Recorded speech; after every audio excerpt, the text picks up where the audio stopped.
So now today we will be discussing this Ticketmaster. And so what is this Ticketmaster? It is a site, okay, for selling movie tickets.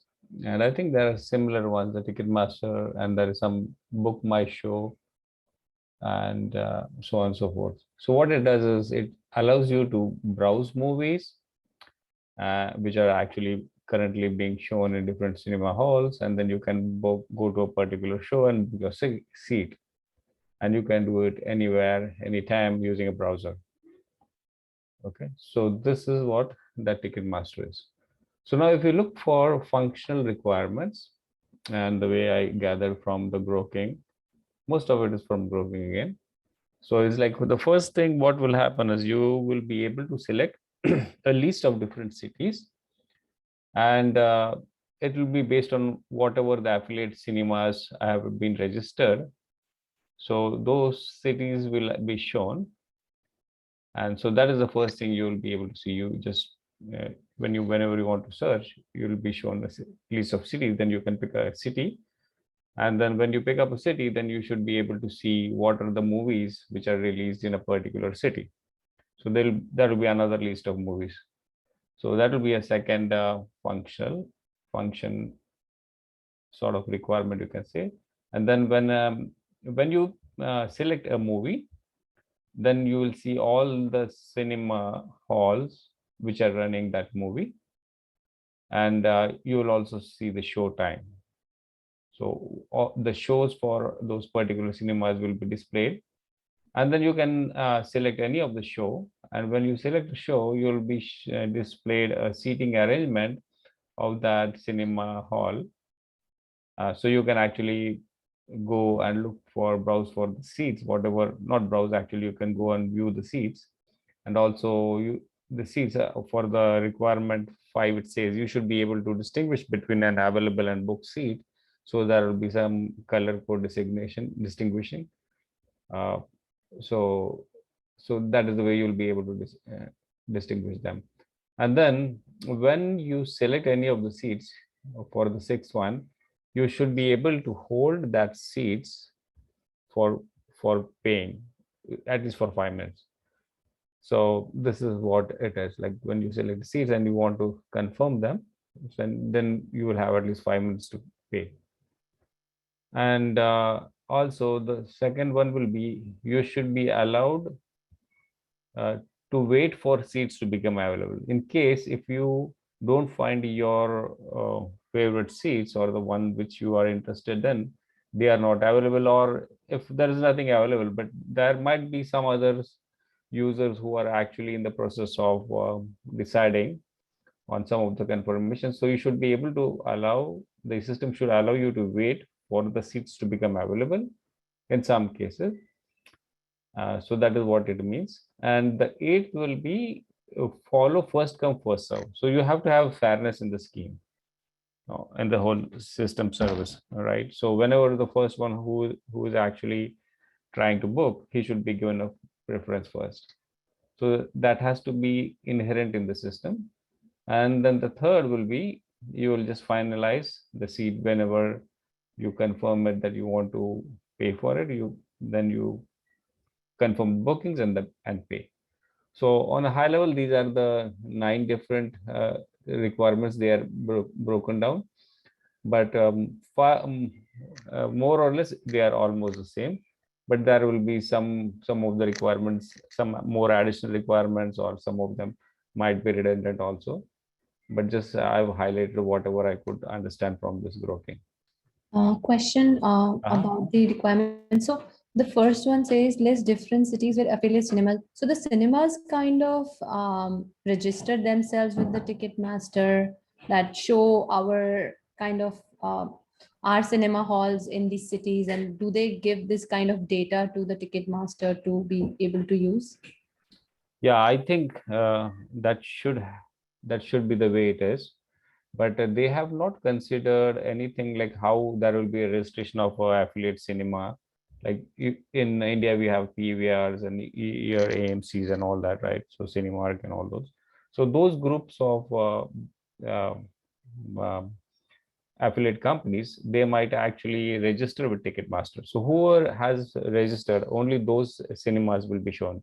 That also makes sense, right? Got it. Yeah. So that is what I assume. But here they have never discussed about those stuff, because I think, that's a one-time job and it's not a big of a deal, right? Because if I'm an affiliate and then I just go and register with Ticketmaster, I'm having a contract with Ticketmaster, right? So that's a business to business relationship. So once that is done, and then I have all the data in the Ticketmaster. So the more dynamic thing is the movies and the shows. And I have a question here. So is it specific to movies, or are we covering the concerts and games as well? Like there are some stadium where the games are also going on, right? So are Right. we going to cover that as well? No, it's just the movies here. Okay. But for I think the other shows, it might be similar, I think. But yeah, maybe. Yeah, there are some complexity about the Yeah, other. almost I think certain changes, but Yes, so there are some different processes they are running as a part of apart from movie.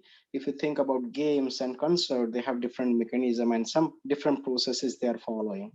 It's not kind of like both are similar, but there are little like ticket transfer. That's something I know of, and last minute sell. That's something I know of. So there are some different processes they are running. Interesting. So maybe when we are done with this one, so we can discuss about those also. Yeah. Okay. Okay. Yeah, sure. Yeah. So this is what, and then when we look for the functional requirement, the first thing what it says, it should be highly concurrent. And that makes sense because there will be multiple booking requests for the same seat at a particular time for a particular show. And also the service should gracefully handle these things and in a fair manner, fairness, like you should follow the first come first serve that way. And then the second non-functional, it's a financial transaction, so it has to be very secured, as well as the database should be SI compliant. Okay. So these are the two non-functional which come up.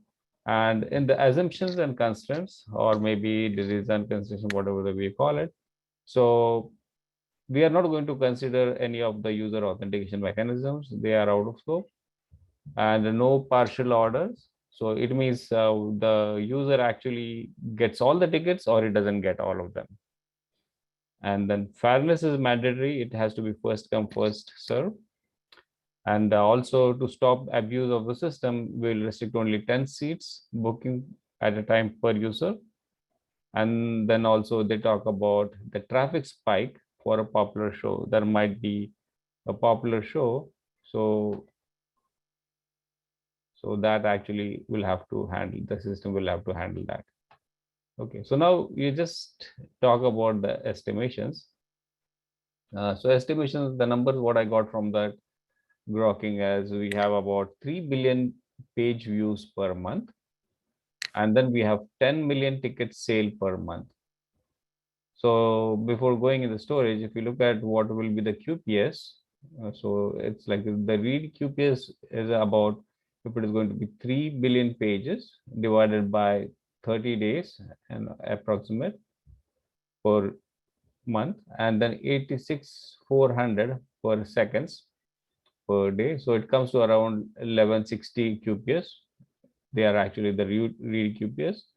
And for the write is going to be like 10 million sales per month. So roughly 10 million divided by 30 into 86,400 gives you 4 QPS. So our system is more read heavy than write.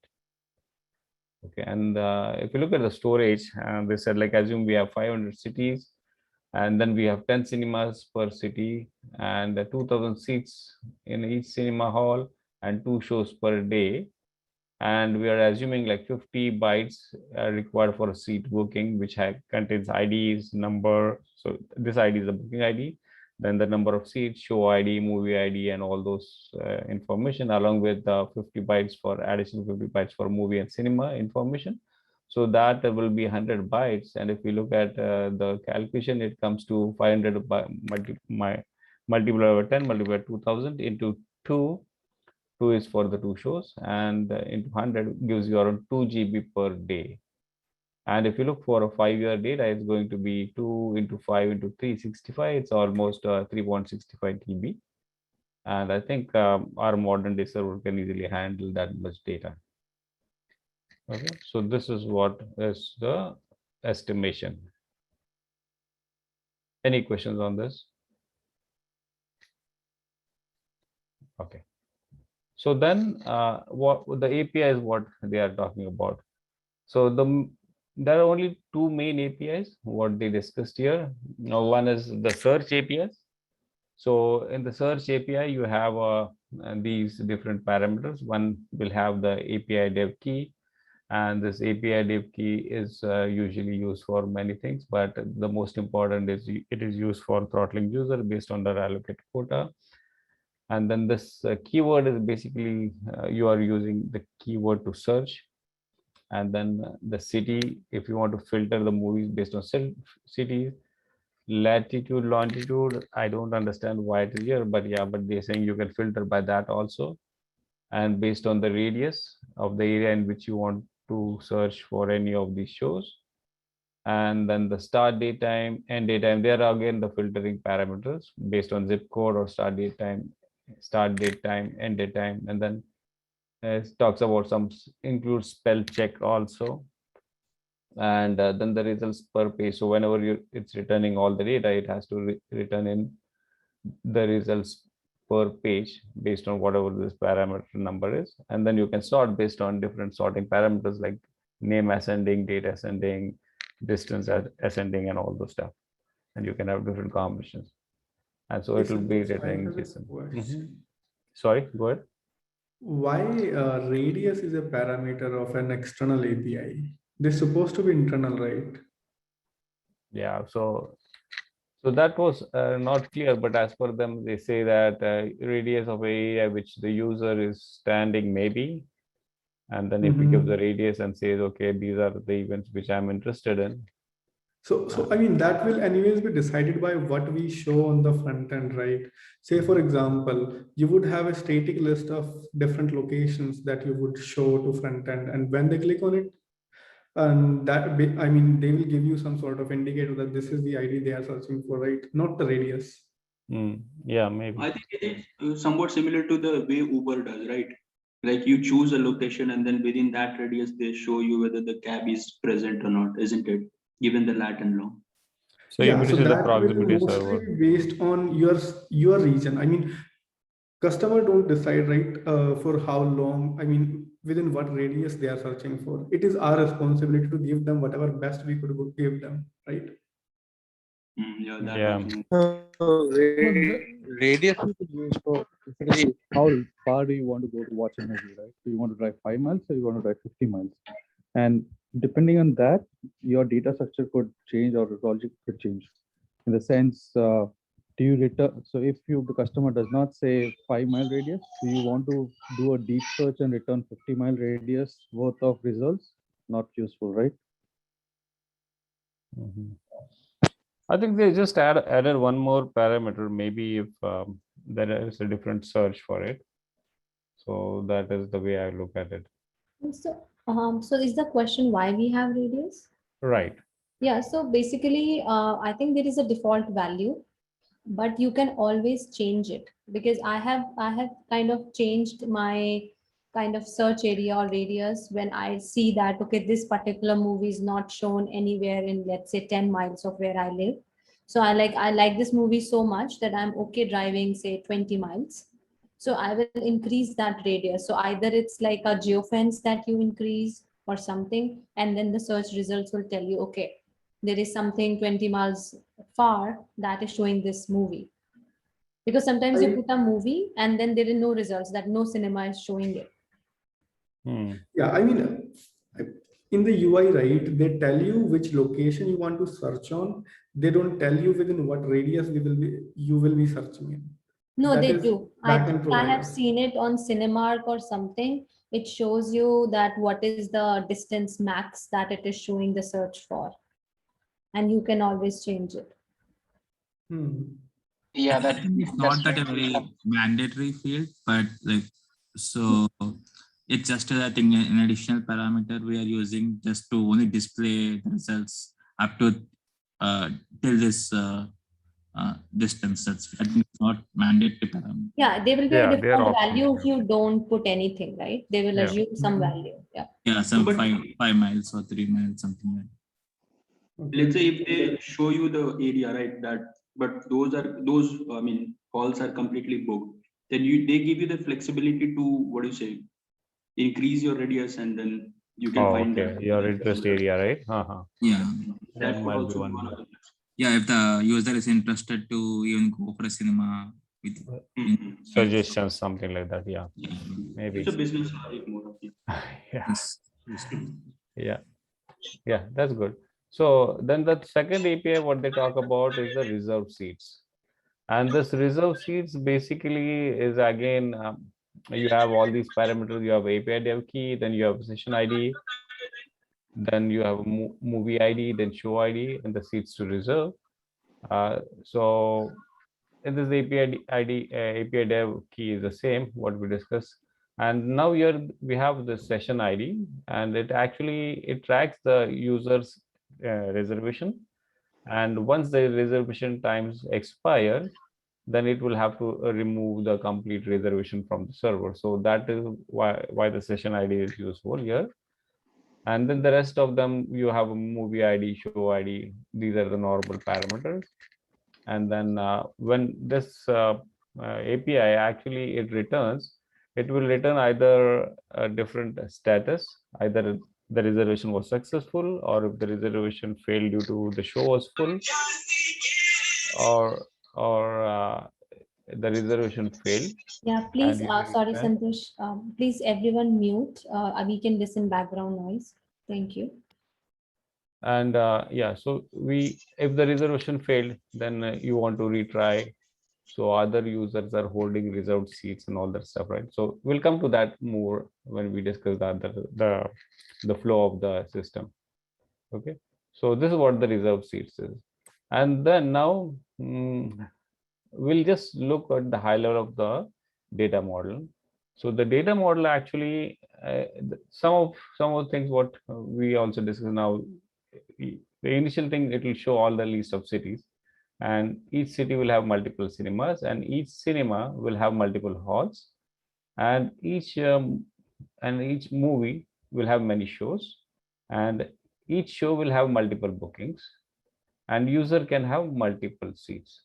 So I'll just go to one site which have shown those diagrams. They are also done from the Grokking. As I don't have that with me, I'm just referring to the site, and I'll share this site details also later on. So this is what the data model is. Okay, and this diagram is same from Grokking. So if you look at, these are the tables, all of these. So if you look first the city table here, which is at the bottom left, and the city table, you see it has a city ID, and then you have a name, then the state, zip code. Other than that, nothing. And then in this city you have different cinema affiliates, and that is what the cinema table is. The primary key in this case is cinema ID, and it is actually referring to a foreign key of city ID. So it has the name as well as total cinema halls of that particular affiliate. Okay, and then this actually the cinema will have different another table which is cinema hall.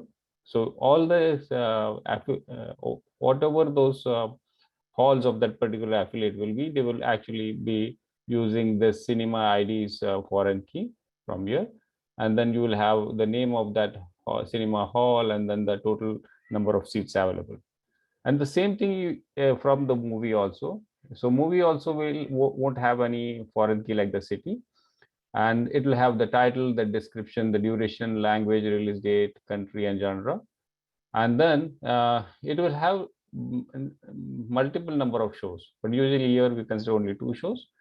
And so each movie will have n number of shows. So in this case, you'll have another table for show, and the show will have a show ID, and the foreign key will be one of the foreign key will be from the movie ID, and also it will have a foreign key from the cinema hall ID, because that is why the way it is attached, right? It will have a movie and the cinema hall ID, then only it will become a show.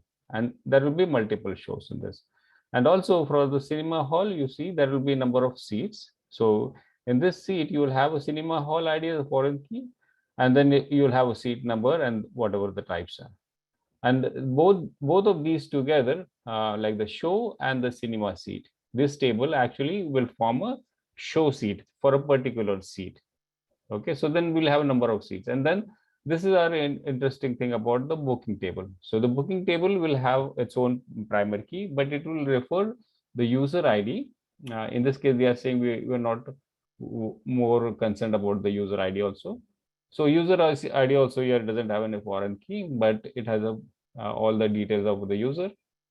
And then the booking will actually have a reference with the user ID and the show ID. Okay, so that is the way the booking is tracked, and the payment ID, in this case, the last one, will actually have a booking ID as a foreign key and all the payment details.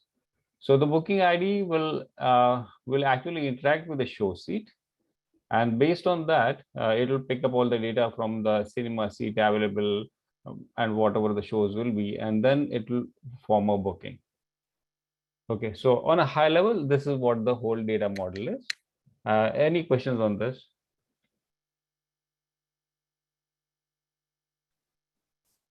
Shashank, we will be discussing like how we are populating show data now, right?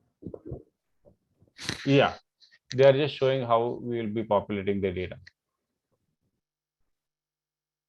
Yeah, what if we want to show the same movies in different hall of one cinema? How it will be? You are saying same movie in different halls. Yeah, Yeah, like cinema hall ID, then you will have different cinema hall IDs, like.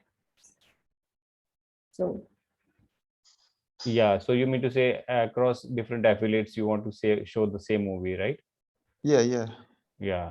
So I think the cinema hall, and then if you look at the show has those things, right? It has a cinema hall ID as a foreign key and a movie ID. And then it will also show what are the shows present for that particular movie, the show times. Okay. Isn't it? Yeah. So that table is useful for in that case. Yeah. Yeah. Thank you. Yeah, no problem. So I thought this was interesting. So just like to go through this whole that data model, and it's easier if we actually dive down more into the workflow. Then that data model will become it will make more sense. So now on the high level, this is what the design is. Okay. Hey, Santosh, I have a Go ahead. So this is regarding search, right? So because that is interesting, it seems in a way, because say for example, user could select a location and he wants to see within 5 kilometers or whatever range, right?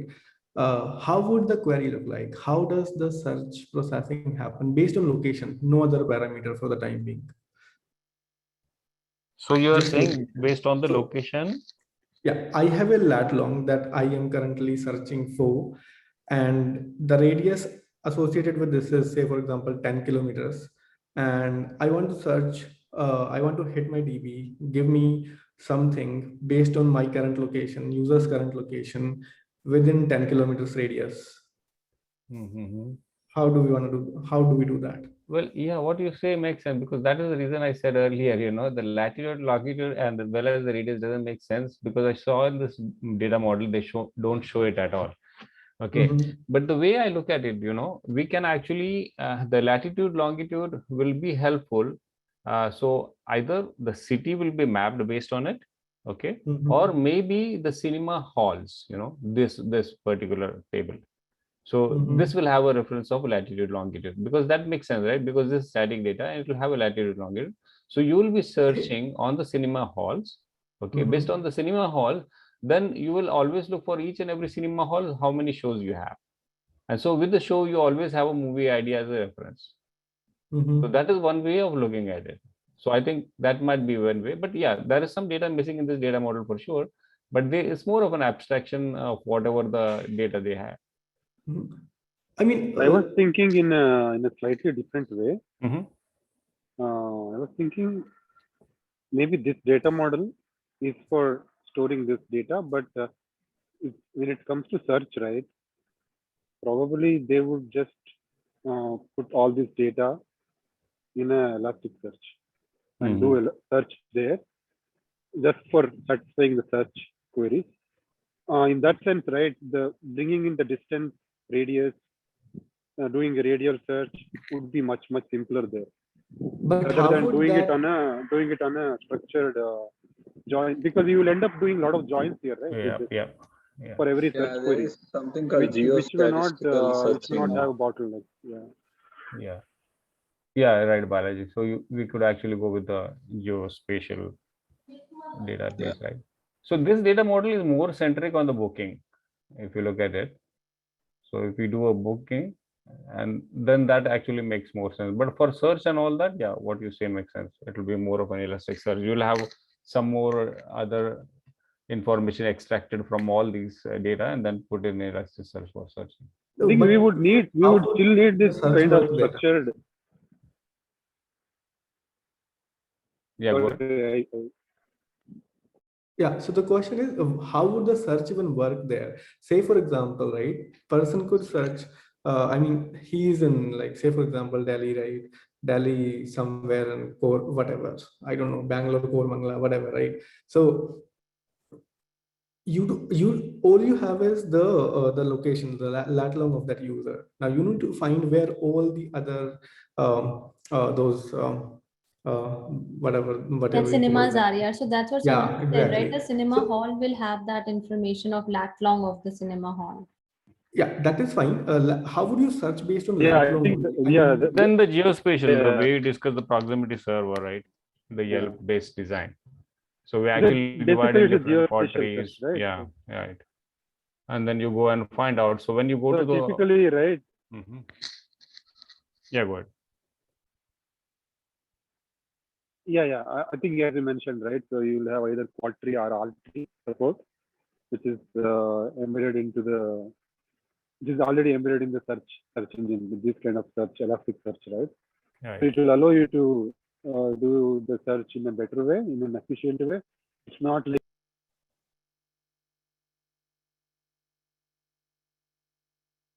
Yeah, but do we really need quad tree here? Because how many cinema do we have in each city? I guess just 1,000, not more. So I was thinking, why we're not talking about indexing? Like, can we index cinema halls on lat longs? Right? Okay. It will be a quick search. Okay. No, but there are not many halls in a city, right? So indexing it, even it doesn't require. Yeah. That will also be too much, right?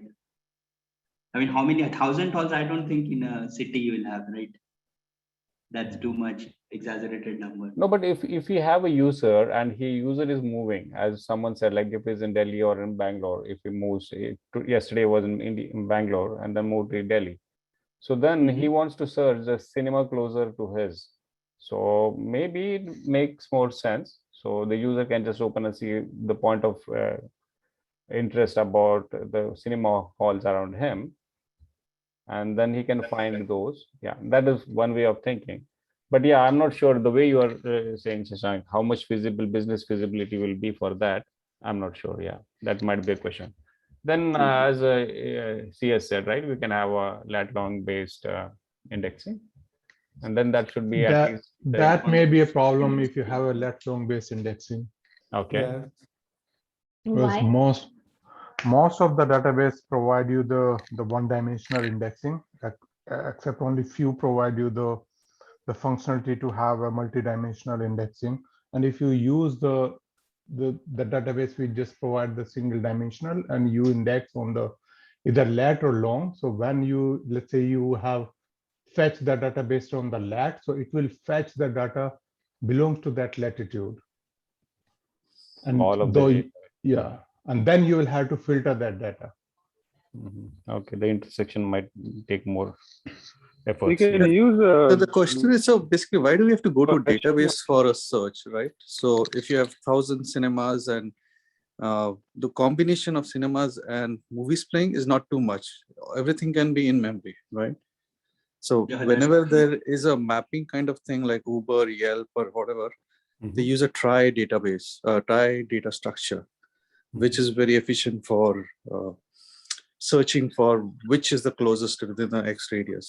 So everything can be in memory. You don't have to go to a database for every search query. So basically for the search, I would say if you have a heavy search, in that case, Elasticsearch is the best because it's already indexed data. Okay. So the question here is not where you put that data. The question is how you query that. How would you even how would you structure the data in Elasticsearch so that it is queryable? Based on what factor you are going to query that? That's the question. So basically we needed a data structure. How do we persist the data in Elasticsearch, correct? Yeah, I mean, and that also based on lat long only. Yeah. For now, yeah, okay. In map, you can maintain and lat long, and corresponding to that, the halls. I mean, halls will be in a linked list kind of. I mean, if you're asking regarding the data structure within the Elasticsearch. How would we figure out the range based on a particular lat long? Yeah. Good. Yeah, if we are talking about databases, even we can use B3 indexes if we use a library, something like S2, Google S2 library, yeah, which convert map to one dimension, which help us to convert two-dimension space to one dimension, yeah, like Hilbert curve and Z curve. Then you can use the Redis. Just actually, Redis also support that two-dimensional indexing. Yeah, and even we can use our simple RDBMS, yeah, because we will have just one value for each cinema, not two value, and we effectively use B3 indexes, yeah. So yeah, I agree. you are suggesting that you transform your lat long into a single dimension, some sort of idea, using that, and yeah, S2 provide that what kind of level you want the distance from that particular lat long. Yeah, we can discuss about in real interview. We can discuss about this trade-off. Yeah, we know that okay, we have latitude and longitude. Battery indexes is not good choice for this. Yeah, we can say that okay, we can use this one and instead of this one. We can discuss. I just want that we can have several options how to implement it, and we can show our interviewer, yeah, that we can trade off different approach. Yeah. Makes sense. Yep, that's cool. That's great discussion. Okay. So after this, okay, I'll just quickly run through this high-level design. And this was what the high-level design is. Like you have a client, then your request is going to go to a load balancer, and then you will have web servers. And then this web servers will actually interact with the application server. So Santosh, I'm still seeing this database. Yes, true. Oh, really? I made some. Sorry. I think you have to come to main screen. Yeah. Just let me copy this. Okay. Oh, I just pulled it from here, it seems. Just give me 1 minute. I'll have to stop the sharing. This happened.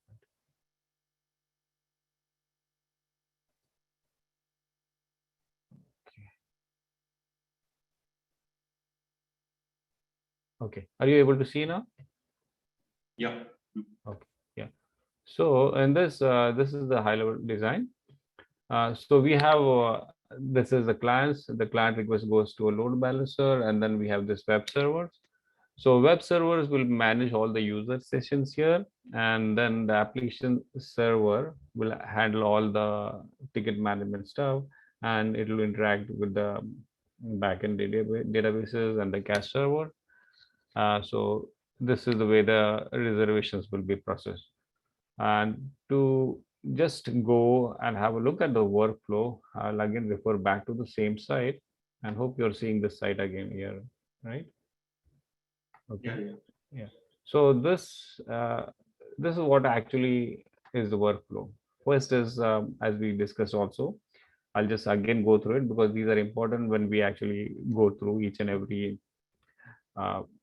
this workflow items. One is for the first we search for a movie, and then the user selects a movie, and the user is shown available shows of movie, and then the user selects a show, and the user selects the number of seats to be reserved, and if the required seat number of seats are available, the user is shown of the map of the theater.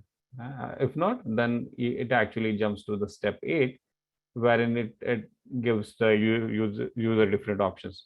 But if it is a successful selection of seats, then what the user will try to reserve those selected seats. And in that time also, if he is not able to select them, then he will still come back to the 8th step. And what the 8th step is, either the seats will you will get a message saying the show is full, or the seats user wants to reserve are no longer available, but there are other seats. Therefore, he will be shown the theater map again to choose different seats. Or if there are no seats available to reserve, but all seats are not booked because some seats are still being locked by the other users who are in the reservation pool and have not booked yet. So he will be put in a waiting queue. Okay, till those are filled. And in this waiting queue, the results will be again different. If the required number of seats become available, the user is taken back to the theater map, and then so he can choose new seats. Or while he's waiting, if all the seats get booked, okay, or there are fewer seats than what his capacity is or what his requirement is, then the user will be shown an error message saying it's full. Or if the user cancels, then it is obvious that he will go back to the movie search page. And as a maximum, they say that a user can wait for 1 hour. And after the user session gets expired, he will be again shown the movie search page. Okay. So if after going through all these other cases of being in a wait queue, so either he will be successful, then user has last 5 minutes to pay for the reservation, and after booking is done, he will be marked complete. Okay, so then he'll have 5 minutes to book. That is what it says. And then if he doesn't book, then all the seats which he was holding, they will be fed for the other available users. Okay, so this is what the flow they have shown here in a very neat diagram. So I'll just go through the whole flow again. Okay, so the first thing is very simple. You go through it. This is a user. These are the web servers. This is the application server and the database. So he will search for the movies first. So when he searches for the movies, so user will search, have a request to the web server, and then the second one, the web server will actually go to the application server, and then in the database it will search all the search results and return back the movie search results. And then the user will actually, based on that movie search select, he will select a movie, and then again this web server will go back to the application server, which will go in turn go back to a database and get all the data of the movie shows. So that is what it will be returned. And then the user can select a show, and then the same thing will happen, and it will be shown all the seats. So this is what the whole process will happen for this searching. And then when we are done with the searching, then the times come for reserving the seats. So when he's reserving the seats, he will select a seat. The user will select a seat, and then the same thing will happen. It will go back to the application server. At this time, what the application server is going to do is going to reserve the seats. So he's going to actually just place hold on the seats. So that is what it says here. Then when it is done with this particular, it will come here. I want to go back again in this case. I think it's visible from here also, or maybe I'll increase the font size. Okay, so in this case, so if he is trying to seats, and if the track reservation is fine, so basically what they say is we need two different processes, okay, to actually track the reservations. Okay, one is the one process will actually track all the active reservations, okay, active user reservation, and the other will be for the waiting user service. So there will be two services. One will be the active reservation service. So this will actually interact with this active reservation service. And if it finds that the user is able to reserve the seats, then we'll get a confirmation reservation back from the application server to the web server, and the web server will in turn inform the user that the reservation is confirmed. And if not, in this case, what will happen if the seats is not able to reserve? Then there may be some reserved seats available. So if they are not still, then what it will happen, it will inform the application server that there are no reserved seats available. So the show is houseful, and that is the way it will be communicated back to the user. Or else, if there are reserved seats available, so the user will be put in a waiting queue. And when it is put in a waiting queue, again, the application server will inform the user that he is in a waiting state. So that is the flow for this waiting. And then after he's done with the waiting service, so there will be different ways when he's in this waiting service. Either he is able to reserve the seats, then he'll go back again to the activation, reserve seats, and all that thing will happen. Or else, if it is not, then the reservation might expire. So in that case, if the reservation is expired, so obviously they will be removed from this waiting users pool, and then actually it will be returned back to the user saying the reservation has been expired. So here we have two of these processes. One is the active reservation service, and the other is the waiting user service. So these services actually put all these users in a sort of a linked hash map. That is what they are saying. So the linked hash map is a linked list, and so it is there will be each linked hash map per show ID. Okay, so for a particular show, you will have a single linked hash map, and the users will be put in the order in which they actually are created. The bookings are created. So we'll get the fairness in that. So whatever whoever user comes first, he will be at the top of the list.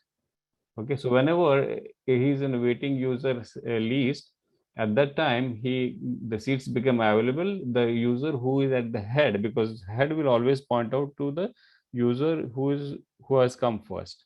So he will be allocated seat that way.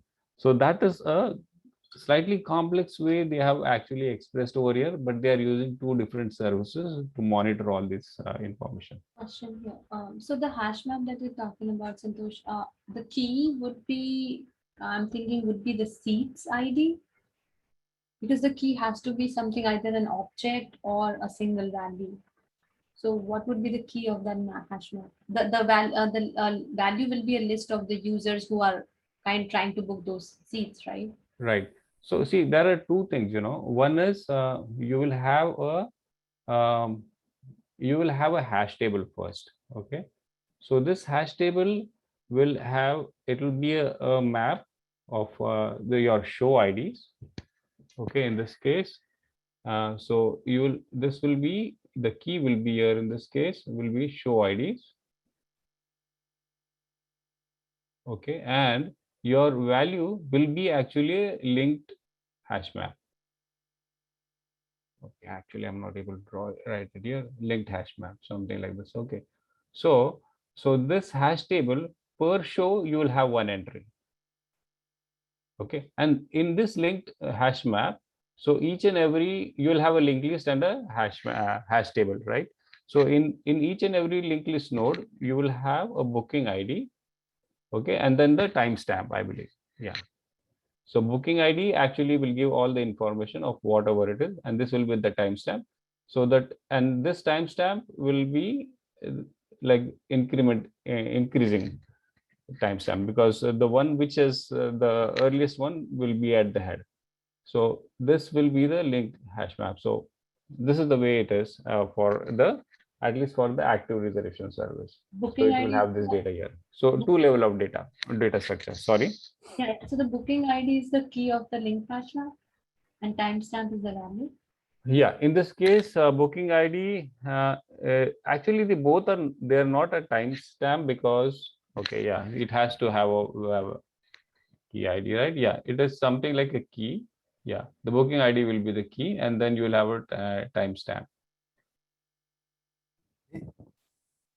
Yeah, but then that doesn't make sense, right? Because But booking then what is the ID. purpose of saving this booking ID and the timestamp? Like, Yeah. why do we do it?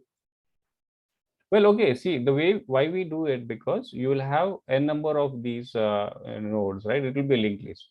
And so in this case, it will actually keep on working on these financial things. Okay, whenever what they say is whenever a booking is complete or the reservation gets expired, so it will signal so that whatever, so if it expires, so it has to release this booking ID and all the seats, so they become available to this waiting user service. Okay, There will because be- he is holding, because this booking ID actually has the seats. Okay, got it. Okay. So he is actually holding the seats currently, and now he will be going to prefer because he's at the top of the list Got it. for that particular show ID.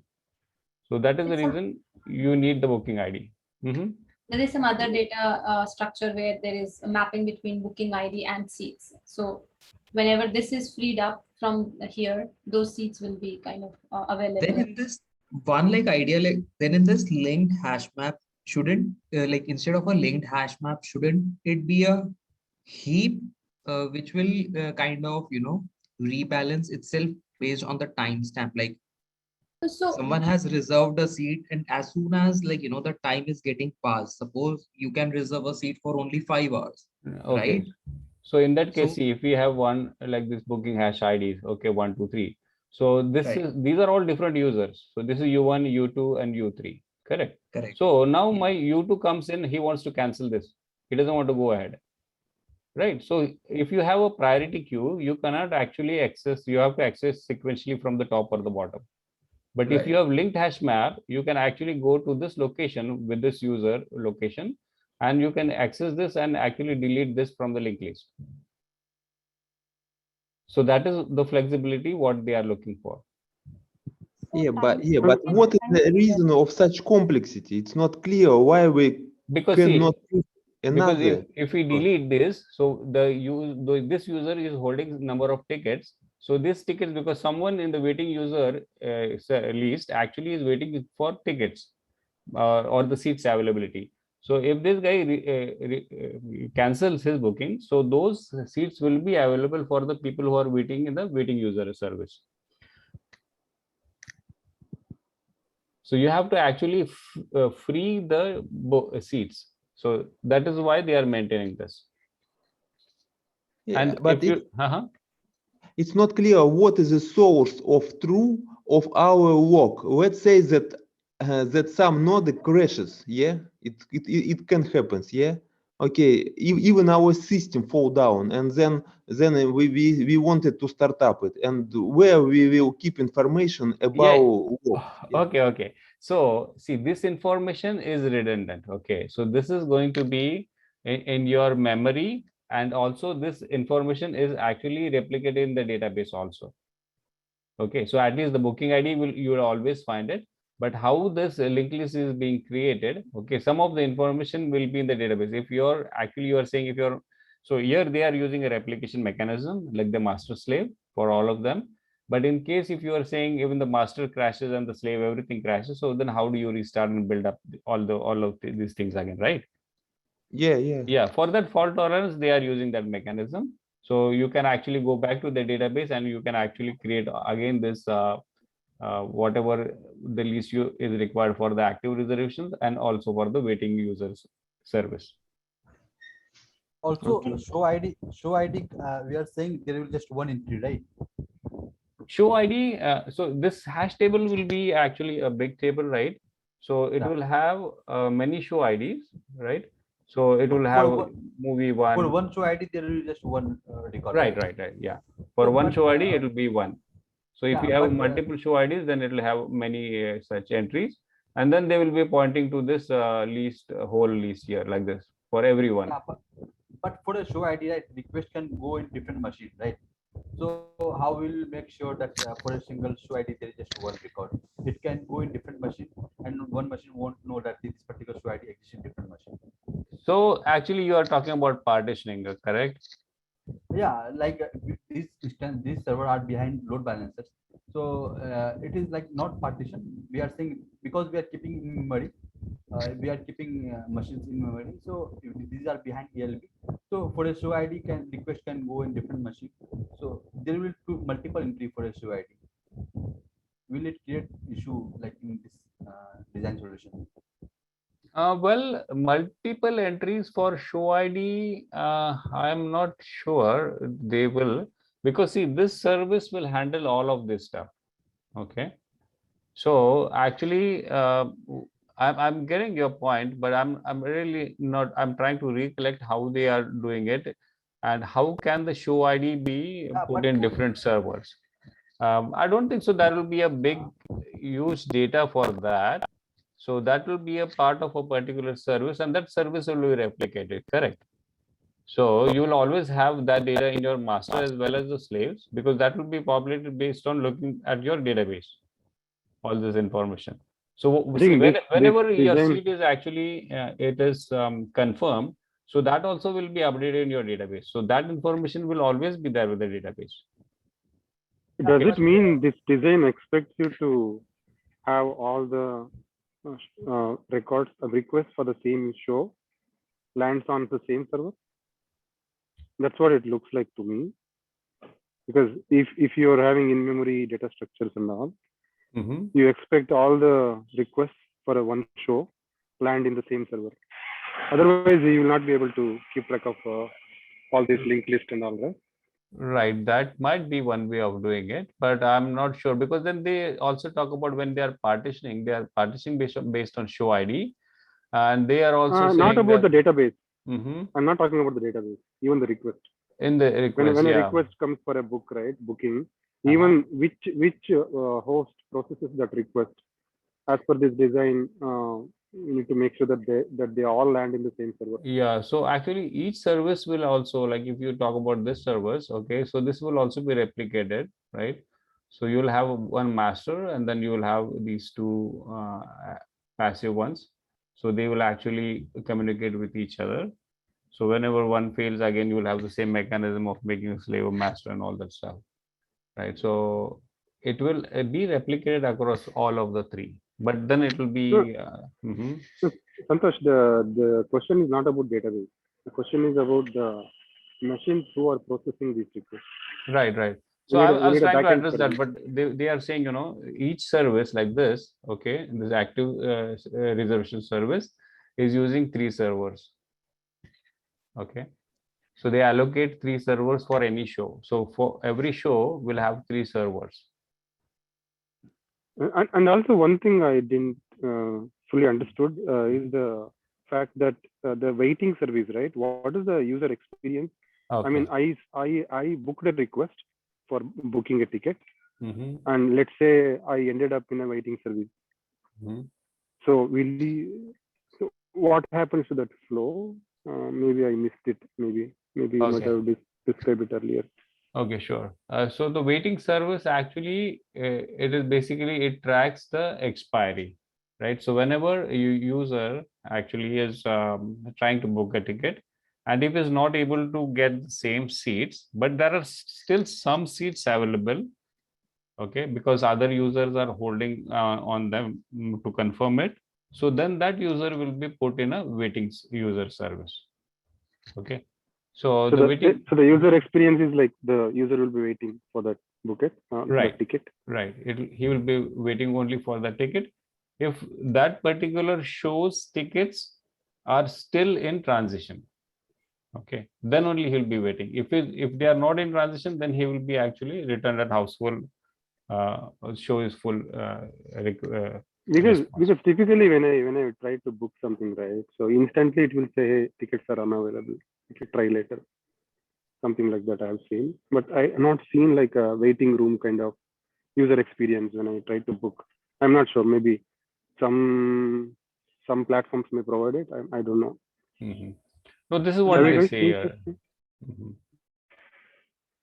And also the way this waiting service also has a similar configuration, like it has a hash table.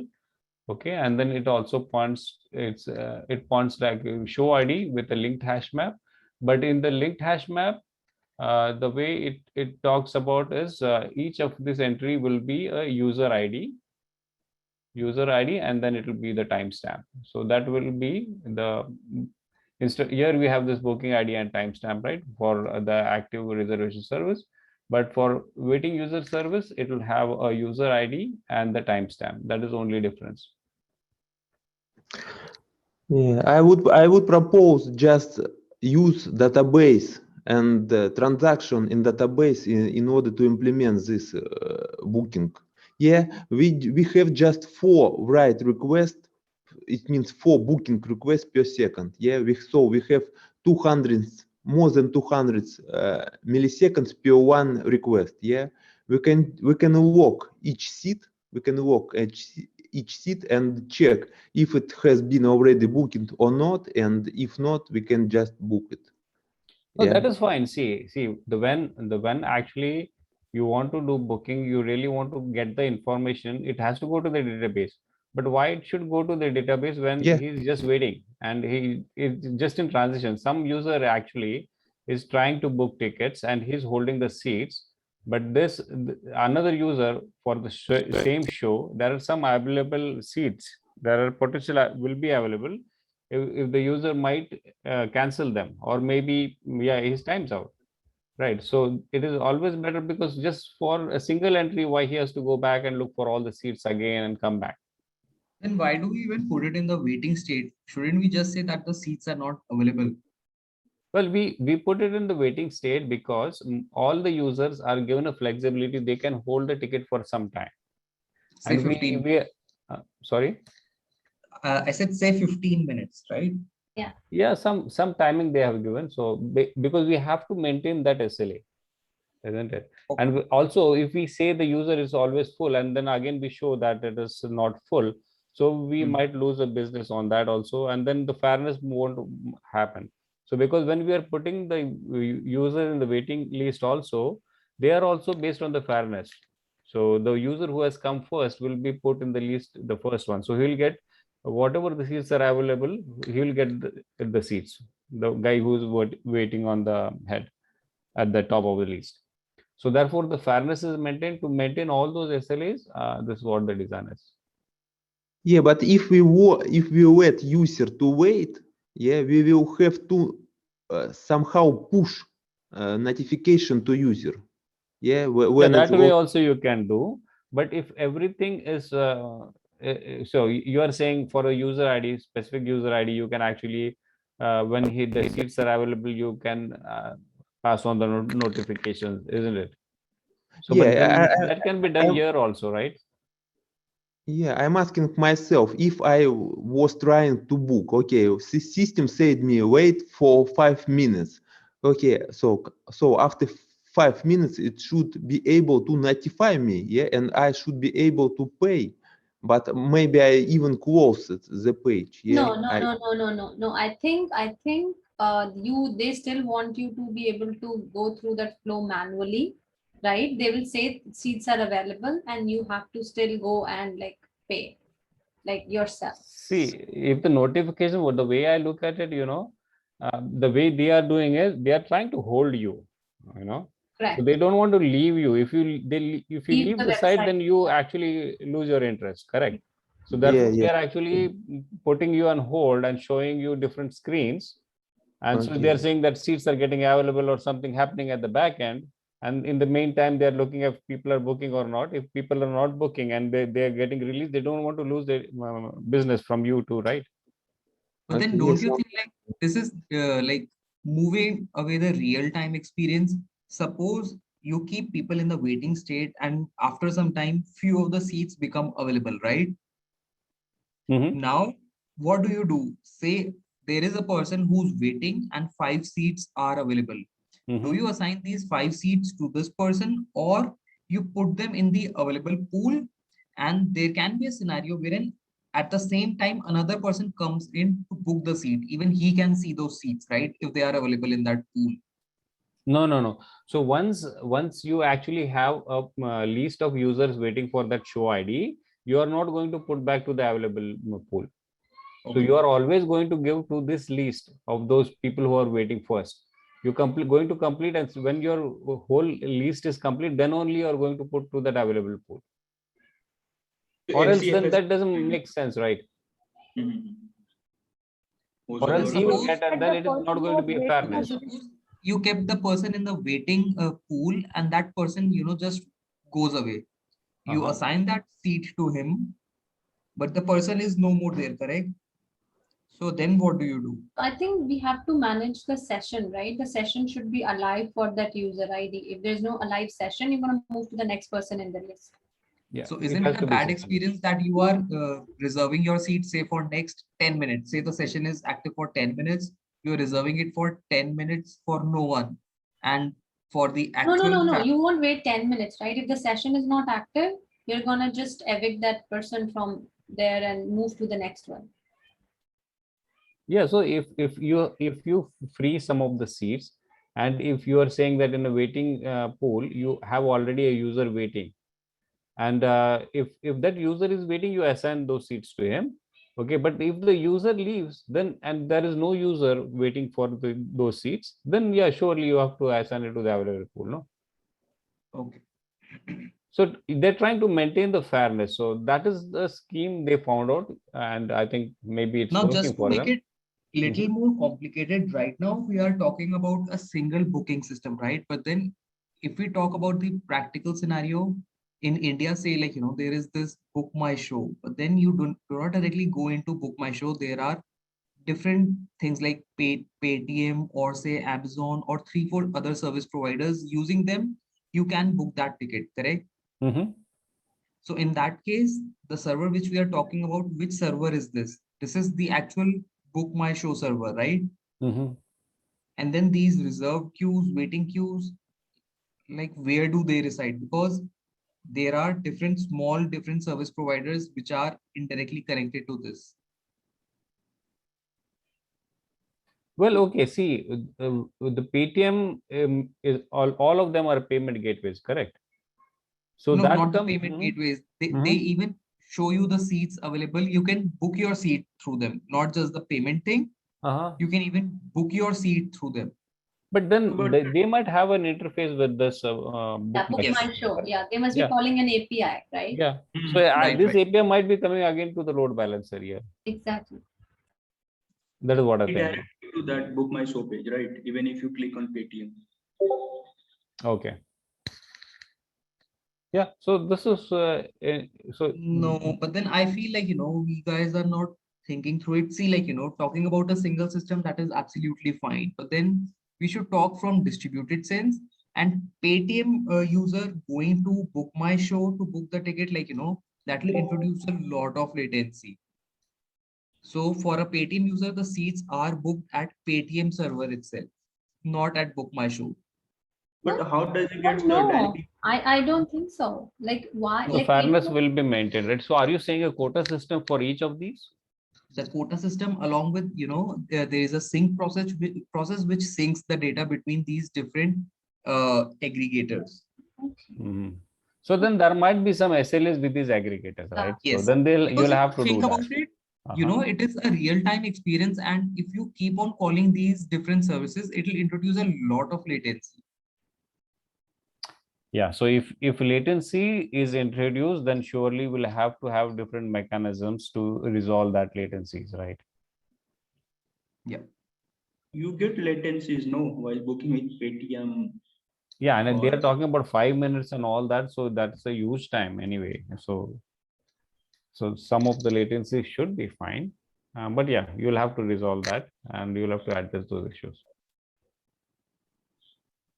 Yeah, these two services are very complex, the waiting user service and the active reservation service. These are the two very complex in this flow of this Ticketmaster. And the second is the concurrency of when actually you are interacting with the SQL database, because we will be using a SQL database, right, in this case. So those are the only two very important things in this whole Ticketmaster.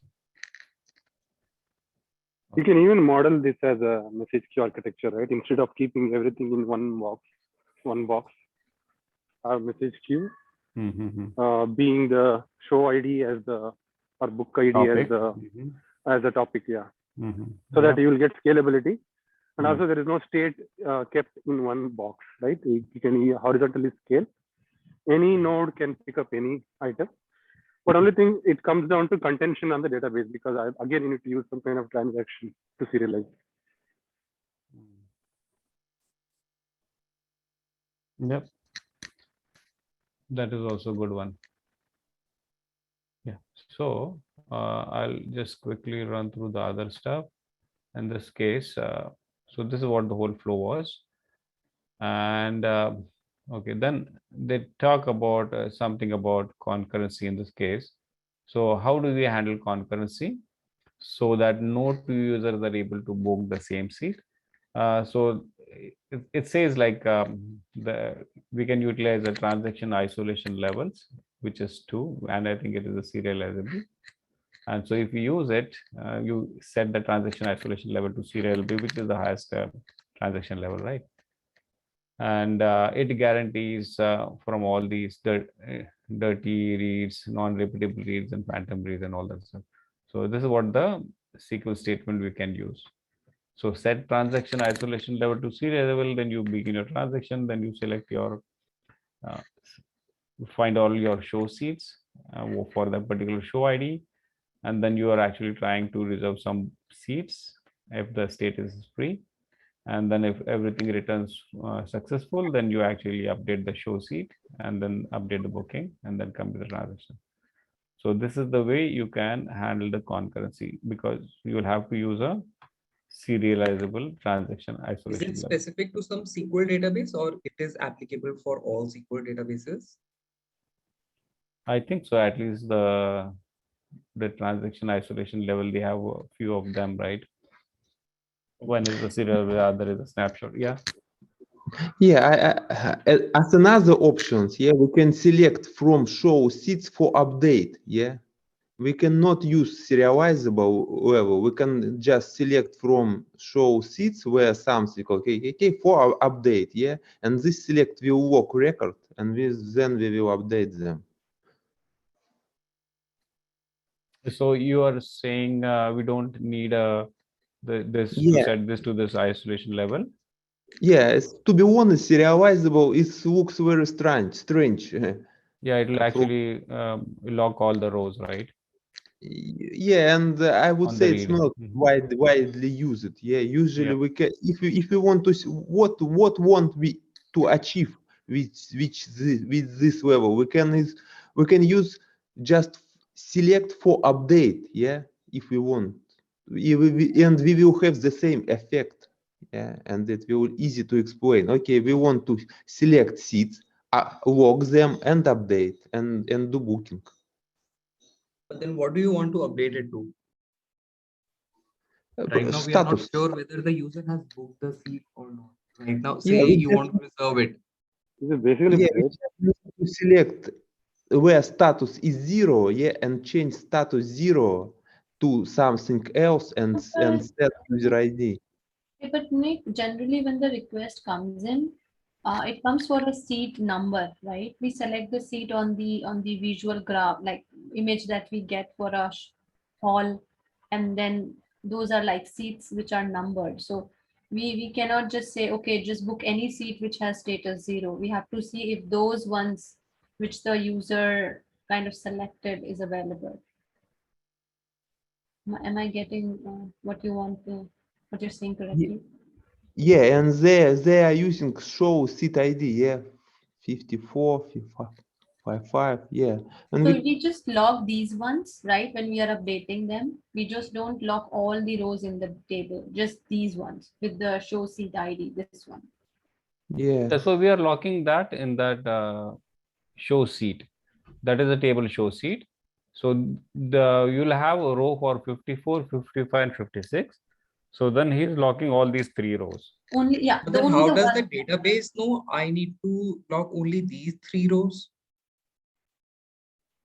The database knows, because when we set to this isolation level, And then when we are selecting, we are reading them, right? So then it is going to log them.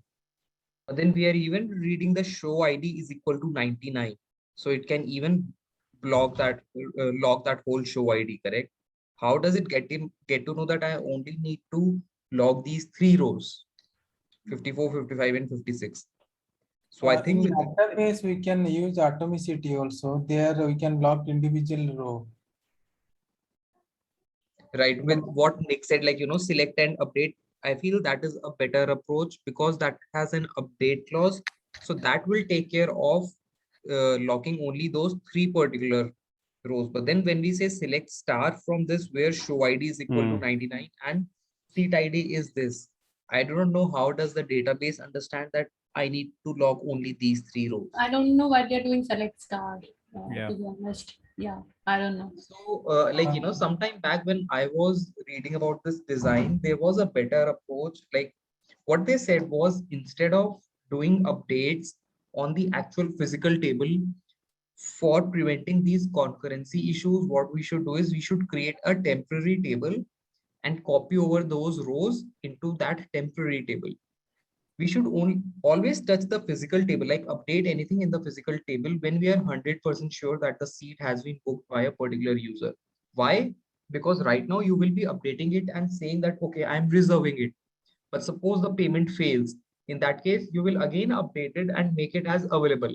So it's kind of, you are again and again touching your physical table for no reason, correct? So you commit in the code only after you get like a okay or 200 from your payment API, right? So you do this query, but there is like a commit in the code, and that tells you that this is persisted, whatever Then this change is. unless and until you commit, it is still available for other users, correct? I How do don't you think so. I don't. No, because based on that isolation level, it won't be. Yeah, I think that snapshot Okay. isolation kind of works there. Because it will do Otherwise, right it will lock on dirty when we reads, read yeah. the rows. Yeah. Mhm. Yeah, but it's the way you said, MindPixel, when we actually read it, okay, in a different table, and then you actually are saying that a particular user locks it and does all the transactions. If it is successful, then you actually copy that updated values in the main table, correct? Physical table. Why I'm saying this is because if you think about it, like this system is really distributed.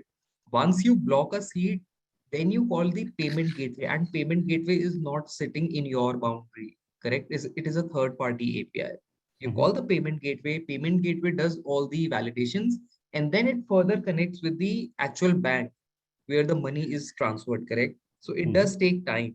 Say it takes around 10 to 15 seconds, correct? So for those 10 to 15 seconds, anything can happen. The network can break, or you might receive a timeout. So you do not know what to do. So, I mean, for a distributed transaction, rollback is not the case. They say instead of doing a rollback, we should always go for compensation. So this is something similar to, suppose you are deducting some amount from your account. So initially your account has 100 rupees, and you say, I want to transfer it 10 rupees from your account to someone else's account. So you deduct 10 rupees. We are doing it in the actual physical table, but somehow the transaction, it is declined somehow. So instead of, so now you say, I'll do a rollback. Rollback in the sense you again add it. But then before you add it, suppose the account gets closed, correct? So how do you roll it back then? So that is why, like, unless and until you are 100% sure that you want to, sure of the actual status, you shouldn't touch the physical table. You shouldn't update anything. Always do it in the temporary tables. But that's good. So, but if you do it per user, okay, so how are you going to handle a scenario when we have many users? Why are we doing it per user? We are doing it per seat. Okay, so yeah, one user is actually booking number of seats, right? So we will consider per user. That is the highest resolution. And then if a particular user has completed, so are we going to save the state into the main table? Because the other user might be in transit, right? Other user will be in transit, but then while selecting, we'll always join the physical table and the temporary table, correct? And temporary table has an index on these seats. Okay. So you're saying the show seat table should be temporary table. Yes. One question there. One question about MindPixel. So you're saying whenever, so we will have a lot of, let's say, 10 people or 20 or 50 people trying to book those same seats. So will we create a temporary table for all those requests? No. The temporary table. So, I mean, I do not know what the internet says. I mean, if you look at many documents, everyone will say different thing. What I feel is when you are booking this seat, suppose we 30 people, we are trying to book this seat. So in the temporary table, 30 entries should be made saying we are trying to book the seat 54, 55, and 56. It should be reserved for all of us. We should be given a fair chance to do our payments. Now, when we do our payment, we click the proceed payment button. At that time, it should be reserved for, only one person. I mean, the one for whom the payment passes through. Correct? Because I mean, in the end, Book My Show or these ticket booking systems, they are doing a business and they cannot block a seat, say for 15, 20 minutes, only for a particular user. Suppose that is a rogue user, then what do? You are just losing your business. And the payment, when you click pay payment, that time is just 15 to 20 seconds. So that is kind of acceptable time that you block your seat for only 15 to 20 seconds per customer. So I think it's a product or a business decision. When do you want to do this validation, right? Do you want to keep users in the queue and wait, so they have some time to talk, make a payment, etc., or do you validate when they make the payment? So because I feel like when I'm like making a payment, only then someone tells me the seats are not available anymore. That's kind of weird. Then telling me, okay, you are in a wait state, and when the seats will be available, you can go ahead and pay. But then the actual practical scenario, if you look at, is the one which you said, like, as the first point, that when you proceed for the payment button, that time you get to know, okay, the seat is not available, right? I mean, I have seen the one before as well. But yeah, I think both of them works. Okay. Yeah, so this is good discussion. And then, so that is what they discuss about all these concurrency, but actually this is a big topic, right? So we might actually take up in our DDI session sometime, and then we can discuss different scenarios also in some other sessions. Okay, so now they're talking about the fault tolerance. So what happens when these two services crashes? Okay, so the way it talks about is if this active service crashes, active reservation service crashes, we can read all the active reservations from the booking table, which is in our database. And what it says that we have a status column. We can mark as a reserved one until the reservation gets booked. And another option is to have a master slave configuration. So the master crashes, slave can take over. Since we are not storing the waiting users in the database, so when waiting user service crashes, we don't have any means to recover that data unless we have a master slave setup. Okay, so that is a risk they are going with. And similarly, we have a master slave setup for databases to make them fault tolerant. So whenever, if the master also crashes, then he says, yes, go to the booking table and then look in the booking table, all those things, whatever are in that status column. And based on that, you create all these active reservation services that linked hash map. And then the waiting users thing only, again, you replicate here with master slave setup. But at the end, if your master also crashes, for both of them, you don't have anything for this guy at least. So this will be, we will be losing all the data. So we will be losing all those. So I don't know how it will be handled anyway, but yeah, so all those users will be let go, or they will be shown the main movie search screen again. Yeah. So then at the last one, they're talking about data partitioning. So data partitioning can be done by movie ID, but if you do with the movie ID, then it will be a lot of load on a popular movie show and all that stuff. So that might be a problem. So better approach will be to partition based on show ID, at least the load will be distributed. Okay, and then they talk about even this active, these two services should be partitioned, and then a web server will manage all the active user session and handle all the communication with the users, but we can use a consistent hashing to allocate application servers for these active reservation service and waiting user service based on the show ID. So this way, all the reservations and waiting users for a particular show will be handled by a certain set of servers. And then is saying that let us assume the load balancing are using consistent hashing tool. It allocates 3 servers for a show. So per show, they are saying if we are using 3 servers based on the consistent hashing. So whenever the reservation is expired, the server holding that reservation will do either of these. One is he updates the database to remove the booking or marks as expired and update the seats to show the status in the table, in that show seats table. Or he removes the reservation from the linked hash map, or then he notifies the user that the reservation has expired and broadcast a message to all the waiting user service servers that are holding the waiting users of that show to figure out longest waiting user, and consistent hashing scheme will tell what users are holding these users. Okay, and then you send a message to the waiting user service server holding the longest waiting user to process the request if required seats have become available.